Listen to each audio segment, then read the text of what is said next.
Today we'll take a look at the free-to-play and how to really approach Raid when you have so many different things to do. Hello everybody, I'm Roadblock and this is a Raid Shadow Legends video, and today we are on the free-to-play account. Just a brief update in case you missed some of my other videos. This is a free-to-play account that I have had since 2023, as you can see right here in the name. It's a very strong account. I went over the roster that's on this account. It's very strong, but it's been sitting dormant for many months while I took a break from playing my free-to-play. So I have a lot of challenges, and I laid out those challenges in another recent video. To be fair, I don't know if that one went live because I had a few videos that the microphone wasn't working. So a brief rundown of that is I need to complete Faction Wars so I can get Lydia. I need to improve my performance in Hydra and Chimera, and eventually I need to get my dungeons to hard difficulty 20, but Sand Devil and Shogun are on stage 25 and consistent. The other big project I have is getting my classic arena back up to gold 5. This has been quite a challenge. I don't want to spend gems on the refills for arena coins.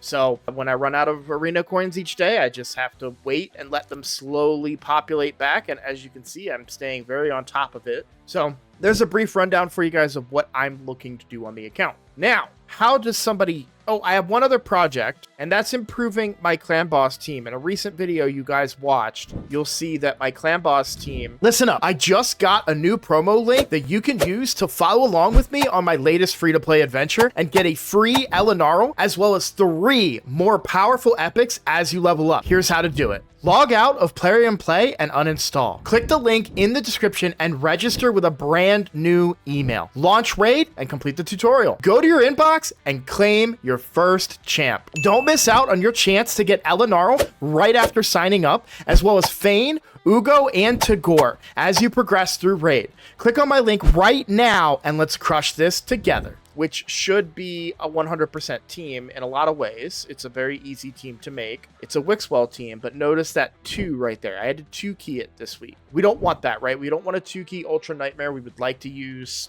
a 3-key each week, one in or each day, one in Ultra Nightmare, one in Nightmare, and one in Brutal. So I need to improve this team, and I have a very clear understanding of where the weak point is, and we're gonna tackle that moving forward. So I leveled recently a new champion to 6 stars, and that is Corvus the Corruptor. So if we take a look at my clan boss team, you will see that I have... That is my wrong account. I have Wixwell, I have Lady Mikage, I always forget this guy's name, but we'll look at him in a second, and then Godseeker, Neri, and Ninja. So this is a pretty simple team. The concept is that we extend those shields out of Wixwell and just build ourselves up really strong infinite shields that are hard to destroy. Why is the team failing right now? Well, because I'm gold 1 and not gold 5, so I'm missing out on a ton of defensive stats, but also because that epic I couldn't name, Anchorite, is an epic. And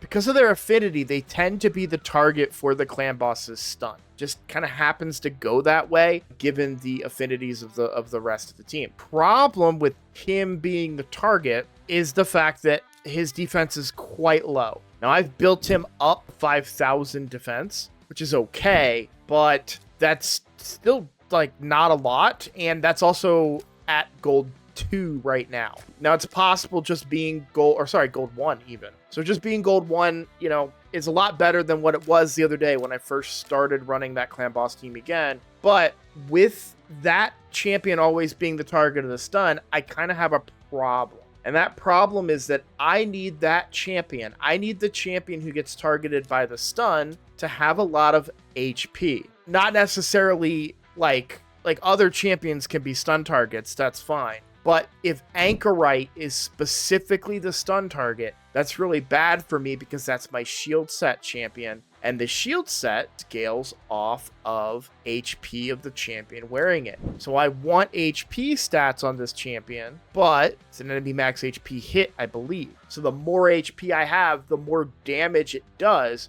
which means that it'll destroy the shield that's on that champion faster. And then ultimately those shields will run out and they will no longer get the shields, right? Because they're going to take too much damage. So you need to mitigate the damage coming in, and that's why defense makes a very big deal. So my plan is this is my main priority. And we're going to pause this conversation for a little. Well, I'll reveal my plan. So my plan is to swap Anchorite with a legendary who has far better base stats for defense and even HP. So if we look at the base stat HP, we have 19,980 defense. A little less HP actually on Corvus, which is good in some ways, but way more defense at 1,147. And I don't know if those stats will go up as Corvus levels up. Let's take a look. So 15,720. So a fully leveled up Corvus is 19,155. And a fully leveled up Anchorite. So Anchorite is 19,155. Was Corvus the exact same? That's kind of... Yeah, Corvus is the same. That's funny. But there's more to Corvus and why Corvus is also better in a second. But Corvus's base defense being higher means all those defensive stats I've already managed to put on Anchorite will now be put on Corvus and be even more effective because they're increasing the percentage of a higher amount, right? So that is the plan. Now let's talk a little bit about why Corvus brings other great valuable things to the table. One, we have a decreased attack on the team. Don't think I get a decreased attack from my current team. Mikage doesn't bring one. No. Wixwell does, right? Yeah, Wixwell brings a decreased attack. Corvus is a different affinity, which will be beneficial in case, we can't get that decreased attack to land. And it's on an A1, which will keep up that frequency. So that's good in itself. This is the double hitter. The first hit increases the duration of all enemy debuffs, which is good. The second hit increases the duration of ally buffs. So doing what Anchorite is doing, but also bringing more than what Anchorite brings too, which is good. And then we have the A3, which is a 4-turn cooldown. Double hitter again. Each hit has a 100% chance of putting 2 poisons out there and a poison sensitivity if they're under 2 or more poison debuffs, which means we're going to get some more damage out of Corvus than we're currently getting out of Anchorite. Anchorite doesn't do any damage. Anchorite just exists. So we're going to get a lot of damage, but here is the big kicker. Decreases the damage enemies under poison debuffs inflict 5% less damage per poison, stacking up to 25. We are massively reducing the damage out of that clan boss, which means less damage to our shields is going to be good for us in the long run for a team like this. So Corvus is just a better version of Anchorite. Put Corvus in the same gear Anchorite is in, but we reduce the damage, take less damage because of the higher defense value. Put a defensive relic on here, something to increase the longevity of Corvus and reduce damage coming in again as well, will be valuable. And I'm currently just farming masteries on this champion. That's currently where all my energy is going, since I'm not doing any tournaments or anything currently. So, but now that I've told you guys the plan, let's kind of talk about how I got there. Not the specifics, right? I already answered those kinds of questions, but I really want to talk about how to tackle problems in Raid Shadow Legends. I think it's very important to compartmentalize those problems. Don't try to do everything at once. I am of the belief that one champion at a time. And I want to reiterate this. This is the free-to-play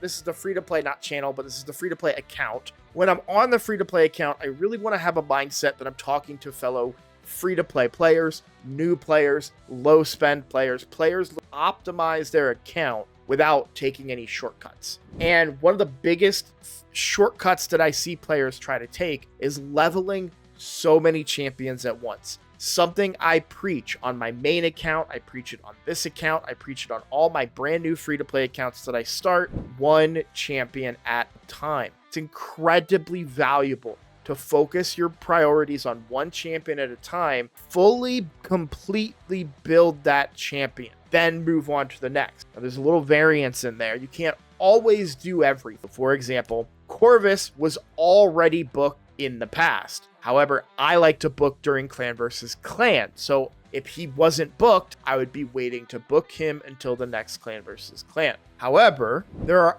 other factors sometimes that come into play too. So let's say that you build Corvus, right?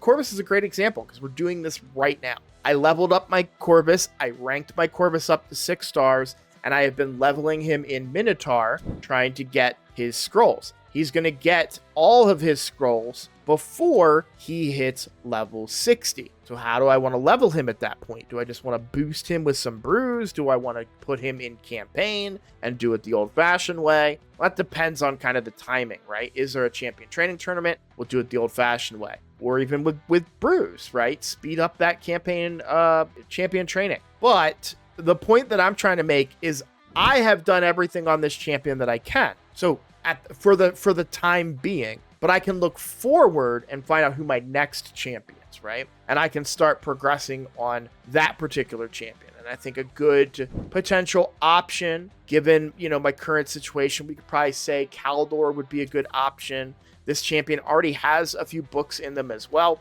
But I guess what I'm getting at is eventually you're going to get to a point where the one champion at a time rule, you've done everything you can, but you have a wait period of some kind if you're being fully efficient. Maybe that wait period is fully leveling them up. Maybe that wait period is gearing them. Whatever the delay factor might be for you, it's important to understand that, identify it, and know when to move on. So I know that Corvus is as far as I can push him right now. So I can still go work on another champion. And what's interesting is I actually had a champion I was working on before Corvus. So before Corvus, I was working on Fabian. I built Fabian today. I put gear for the first time on Fabian today. Fabian has a relic. They are fully booked and fully mastered, but they're only level 58. So I'm still leveling Fabian right. And yet here I am also leveling another.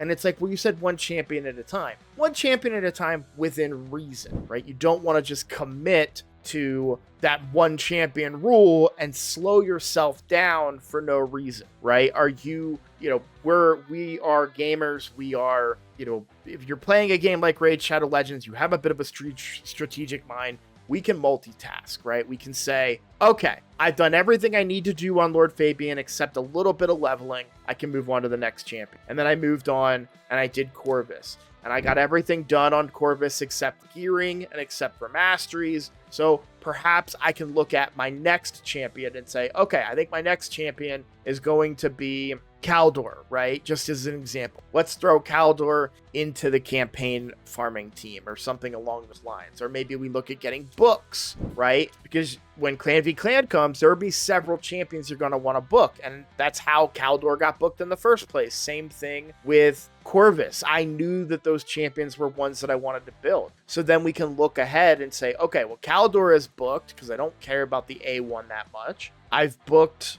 Corvus. So who would be my next option? Probably Biggin, right? Look, and you can tell that I've done this before because Biggin is also fully booked. 5 out of 5, 5 out of 5, 5 out of 5, right? Like I've already built, I didn't even rehearse this video, by the way. So then you can think, okay, well, what's next after him? Probably Estrid. Oh, wow, Estrid's also booked. And you guys are getting very jealous because of how well I've booked out all my champions, I'm sure. So then I would say, okay, well, who's after that? Who would I book now next? And I'm probably leaning into Suzerain. I was using him today. He's my next project champion at this point because what are my other priorities? Well, one of them is Faction Wars. And today I did Undead Horde. Look at all these 1-stars that I got today. Why did I get all these 1-stars? Because I was able to complete the levels, but the team didn't survive. Because my Suzerain and my Undead champions, if we filter by Faction Undead,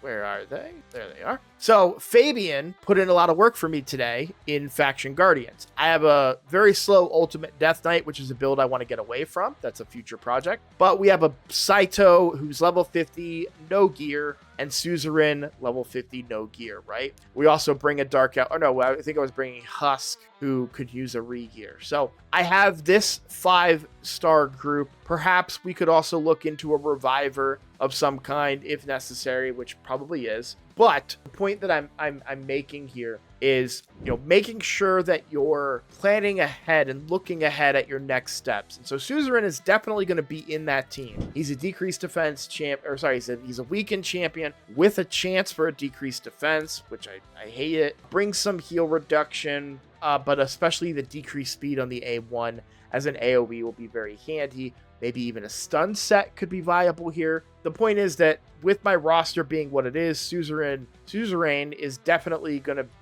make the cut. So I can look forward and say, okay, next time I'm gonna book champions, this guy's gonna be on that list. And all right, when am I gonna, we have a champion training event coming up. Well, maybe this is gonna be one of the champions that I build and level if I want to do the champion training. I want to make sure it's not a tournament. It's a chase tournament and a champion training event. Yeah, you can't quite see it behind the head, but I'm constantly looking ahead and kind of planning and deciding, what are my priorities. So my priority today was fix my clan boss team, right? And that is an important priority because I want to continuously generate the resources that clan boss provides. Books and shards.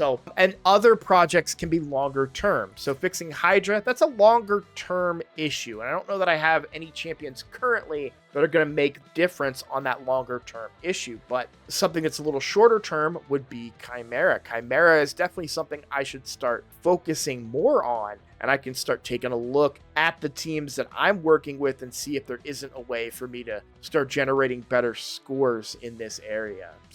But that is kind of a future bigger project, and some projects lead into that. So Faction Wars leads into success in Chimera because Lydia is success in Chimera. So getting Lydia right now is a huge project, and each project ties into the next. So I hope that made sense. I felt like I rambled quite a little bit there, but it's very important to compartmentalize and say, okay, I'm going to focus on this part right now. If you try and do everything, and I see this all the time where players have 40 champions that are 6 stars, they're not all built, they're not all ranked, leveled. Like some of them are level 40, but they're a 6-star. Some of them don't have any books, or they have books, they have 2 books on this champion, 3 on that champion, 5 on that champion, 2, 1, 2. It's like it's all over the place. But a fully booked, fully mastered, fully leveled, fully geared champion is always going to be better